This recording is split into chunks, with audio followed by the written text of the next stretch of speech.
I'm Janet Cunningham with the University of Utah College of Humanities, and today I'm speaking with Professor Jeff McCarthy, Director of the Environmental Humanities Program. A 2-year graduate degree, the program trains the next generation of environmental leaders and thinkers. Let's start off with just an overview of what the Environmental Humanities Program is. The environmental humanities is an emerging field at major universities, and what we study is the way that culture, the humanities more broadly, can answer environmental questions. So we approach environmental issues from the perspective of history, ethics, art, literature, and we try to ask just how human beings understand themselves in nature and suggest that that understanding is significant to the sorts of environmental crises that we find ourselves in today. What I will add to that is that this means that our students come to us with an interest in academic pursuits and also with an interest in real-world engagement.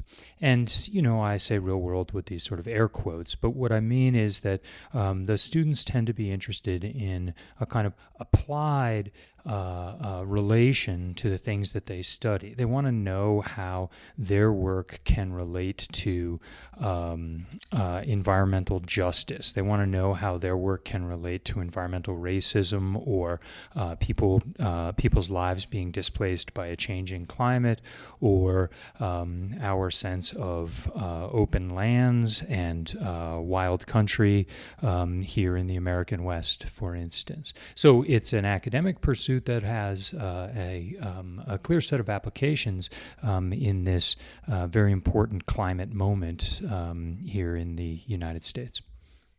Can you give us some examples about what specifically students do while they're in the program? One of the distinctive features of environmental humanities is the multiple methodologies that our students employ.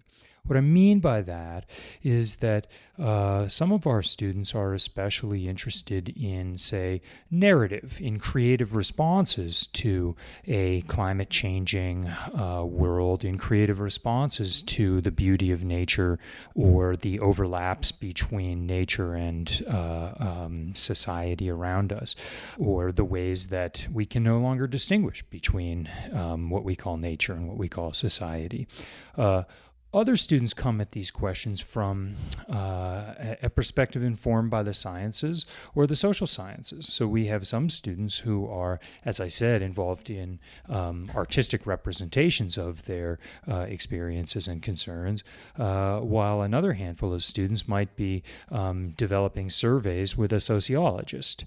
Still others are connected with the natural sciences. We have a number of students who work with the GCSC, the Global Change and Sustainability Center, they do a certificate program with the GCSC and are involved in work that we would understand as more like natural science, in addition to the humanities training that they have.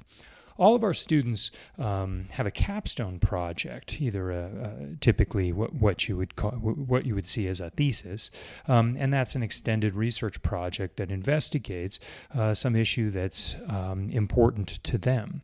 And so each student's academic path is partly learning the kind of foundation of ideas that make up the environmental humanities, and then it leads them to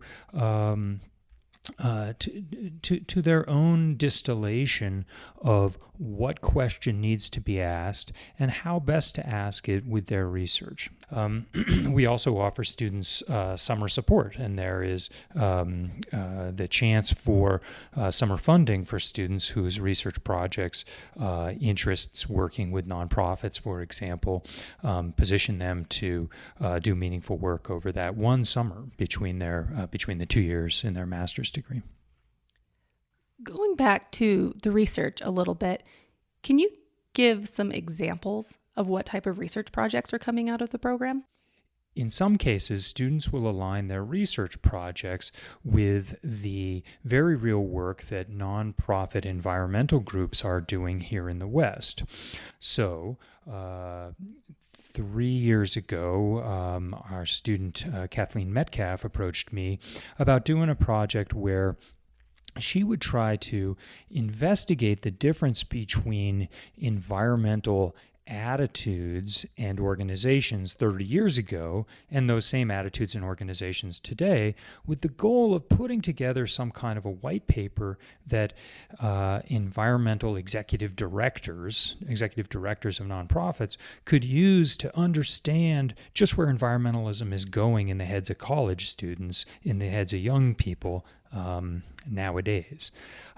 That's very much an applied project. Another sort of applied project is an environmental education project. So 2 years ago, a student, Josh Fulton, did a project in connection with the Tracy Aviary here in town, where he put together, he did research about environmental education and then put together teaching materials that would assist with all the class groups that go through the aviary from local schools, and trying to examine the effectiveness of different techniques for reaching these groups of young people, while also being certain that the content that those teaching opportunities delivered was accurate to the latest insights about environment and science. Similarly, a student this year, Laura George, is working on lesson plans for elementary school and middle school students about plants. And her thesis is that students know an awful lot about what gets called charismatic megafauna, right? They can tell you about grizzly bears, and they can also tell you about all kinds of dinosaurs, but they really can't tell you 3 different trees in their backyard. And so wouldn't it be great to start with flora instead of fauna? Wouldn't it be great to give young students a chance to know where they live through the plants that live there? That's another environmental education application. One more example, a student who was just sitting here with me before he came in, is someone who's working on representations of travel writing in the American West in the 21st and late 20th century, and thinking about the insights that those travel writers deliver about place. And he's also on his way to PhD programs. Before we wrap up, can you let us know what type of students you're accepting into this program and what the requirements are in case any students are interested in applying? We look at students' grades. We're very interested in their writing skills. We're very interested in their analytical and critical skills as represented by the work that they've done at their previous college or university, but also in their broader skills in the world. So there's a kind of mix between academic excellence and practical application that we have here in the Environmental Humanities graduate program. And so our students come to us from a variety of backgrounds. We get students from the sciences and the social sciences. Probably the biggest group of our students does come from the humanities, what we would think of as traditional humanities programs, right? People from history, people from English, people from the sort of growing group of environmental studies undergraduate degrees that has a strong humanities focus. But what these people have in common, I think, is a kind of public engagement, a commitment to the issues that surround us, and a sense that the work that they're training to do with us is somehow going to engage that world, is somehow going to directly affect the outcome of the really important environmental crises unfolding right here around us in the West, in North America, and all over the planet. That was Jeff McCarthy of the Environmental Humanities Program. Visit humanities.utah.edu for more information about this program and other areas of study offered through the College of Humanities.